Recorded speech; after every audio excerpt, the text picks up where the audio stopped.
Bonjour et bienvenue dans CAP, le podcast créé par JR3C, conseil et formation par la recherche, pour les entreprises qui souhaitent améliorer le changement, l'apprentissage et la persévérance au sein de leur entreprise. Ceci n'est pas un podcast à proprement parler, on va surtout évoquer ce que vous allez trouver sur cette chaîne et quelle valeur elle peut vous apporter, parce que l'objectif, c'est en fait de vous donner des outils, des méthodes, des techniques que j'utilise dans la recherche. Donc voilà, c'est des podcasts qui se veulent plutôt en mode action. Donc ce podcast va se découper en 3 parties. Qui sommes-nous ? D'où vient l'idée de cette chaîne et comment elle devient complémentaire de nos autres ressources. Je vais aussi parler de mon travail de chercheur en sciences humaines et sociales et ce que ça peut t'apporter. Et puis, je vais expliquer un petit peu les thématiques que je compte aborder à ce jour. Alors, je dis à ce jour parce que je me laisse la possibilité de faire évoluer cette chaîne en fonction de ma propre évolution. Et c'est vrai que comme je fais beaucoup de choses, ça peut vite évoluer, mais toujours dans le souci que ce soit avec des informations concrètes que tu puisses appliquer après pour avancer dans ton entreprise et, et pour que tu puisses modifier tes pratiques. Alors, qui sommes-nous ? Il y a environ 15 ans, nous avons créé avec mon collaborateur l'entreprise JR3C qui fait du conseil et de la formation par la recherche. Le conseil s'adresse aux entreprises qui souhaitent bénéficier de notre expertise dans nos différents domaines. Et la formation s'adresse aux entreprises qui souhaitent s'autonomiser. Enfin, en tout cas, nous, c'est comme ça un petit peu qu'on fait la distinction. Si vous voulez gagner du temps sur un domaine très précis que vous ne maîtrisez pas, passez par le conseil. Si à un moment donné, ce domaine vous intéresse et que vous voulez par la suite ne plus avoir à faire appel à des conseils, dans ces cas-là, je vous invite plutôt à choisir la formation. D'autant que depuis cette année, on est certifié Calliope pour nos actions de formation. Donc ça veut dire que nos clients peuvent se faire prendre en charge le coût de leur formation par leurs OPCO, donc c'est les organismes de financement qui gèrent en fait la formation professionnelle. La recherche, c'est notre 3e activité. Je suis chercheur associé au laboratoire d'économie et de sociologie du travail, qu'on appelle, nous, l'Est CNRS, parce que c'est beaucoup plus court. Le laboratoire est à Aix-en-Provence et c'est un laboratoire interdisciplinaire. Donc il a une particularité quand même, c'est celle-là. Je travaille notamment sur le thème de la persévérance. Alors quand on est en recherche, en fait, on a un concept et à travers nos recherches, on le décline dans différents domaines. Donc ça va être la persévérance dans le changement, dans l'intégration d'innovation, dans l'apprentissage, dans le management, bref, dans tous les domaines de l'entreprise pour lesquels le risque de désengagement est délétère. D'où vient l'idée de cette chaîne et comment elle devient complémentaire de nos autres ressources ? Alors, ce qu'il faut savoir, c'est qu'en termes de réseaux sociaux, on est plutôt actifs, nous, sur LinkedIn. C'est le réseau social professionnel. Et cette année, on lance un groupe qui s'appelle Smart POC, quand le POC débloque.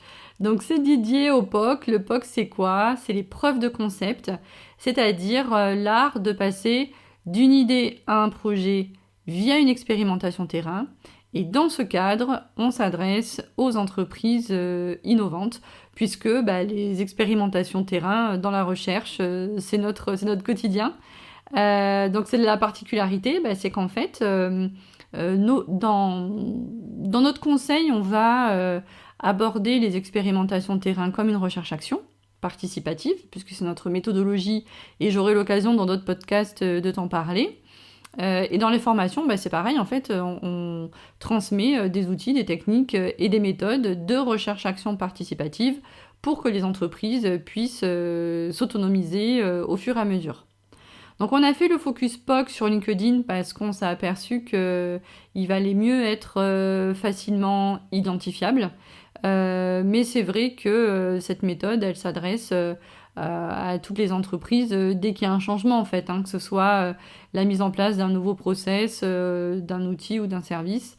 En fait, voilà, tout ce qui va changer dans l'entreprise, nous, on l'aborde avec la rigueur scientifique qui nous caractérise.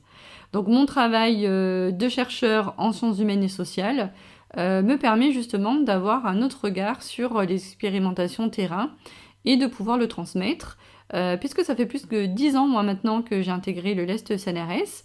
Donc au départ, c'était dans le cadre de mon mémoire, et ensuite, j'y ai continué ma thèse, donc les deux sont visibles en ligne, hein. C'était sur le thème de la formation.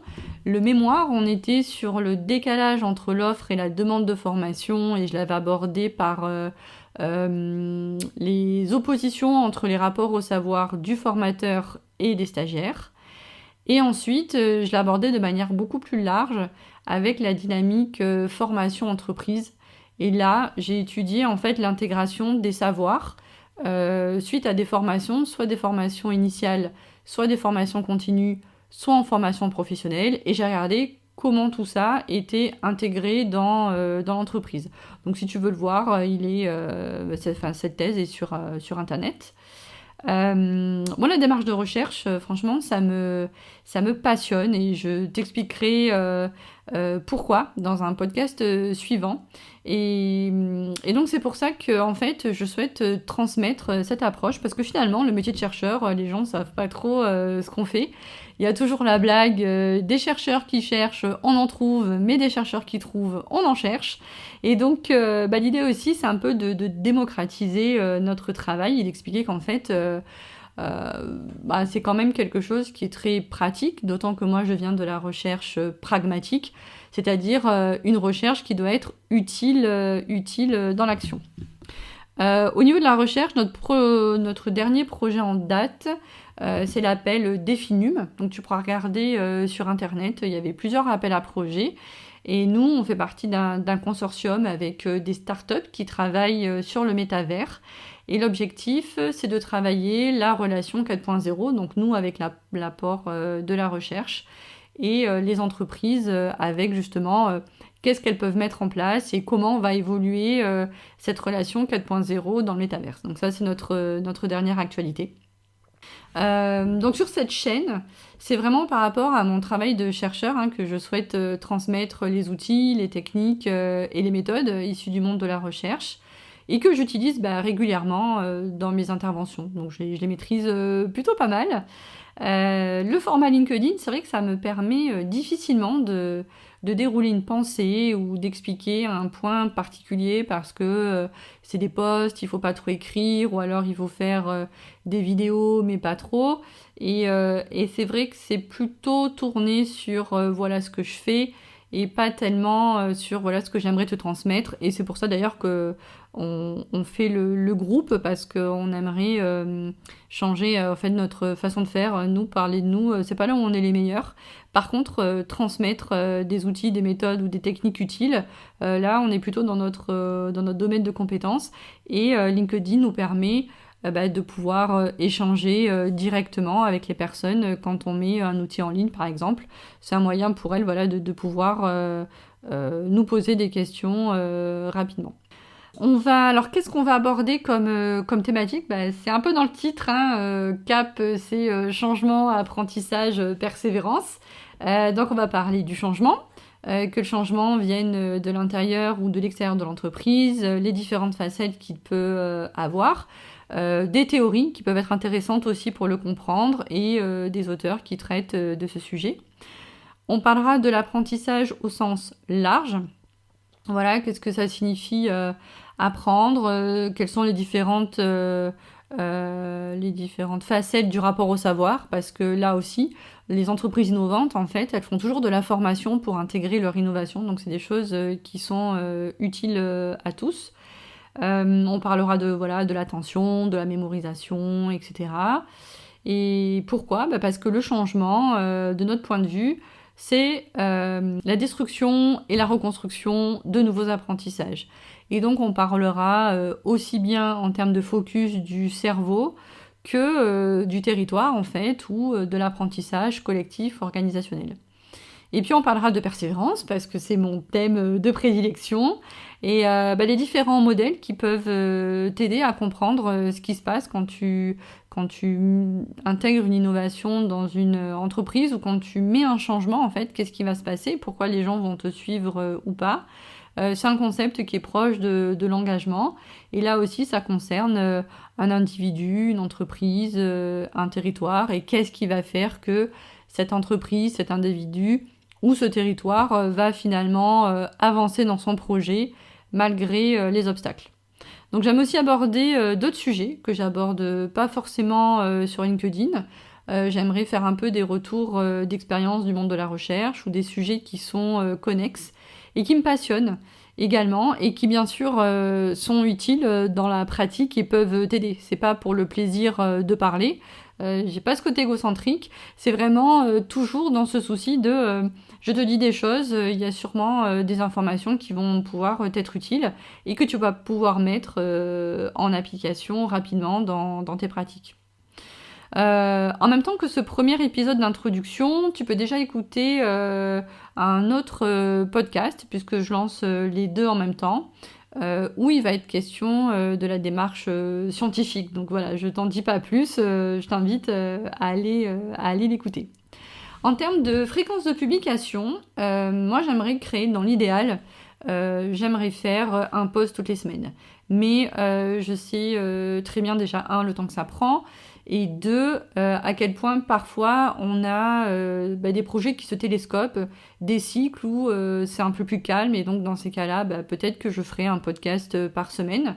Et puis des fois, voilà, je sais qu'entre l'entreprise et la recherche et autres activités associatives, ça va un peu se grouper et donc j'aurai peut-être un peu moins de temps pour les faire. Donc l'idée c'est de partir sur un format de 1 à 2 podcasts par mois et puis on verra au fur et à mesure comment ça va évoluer. J'aime bien faire les choses bien, donc je préfère peut-être des fois décaler d'une semaine et avoir un vrai podcast plutôt que de faire quelque chose un peu vide juste parce que il faut être régulier et voilà. Une petite note encore, tu as dû remarquer, je pense que j'oscille parfois entre le tu et le vous. Des fois, même quand je parle, je peux dire je ou nous.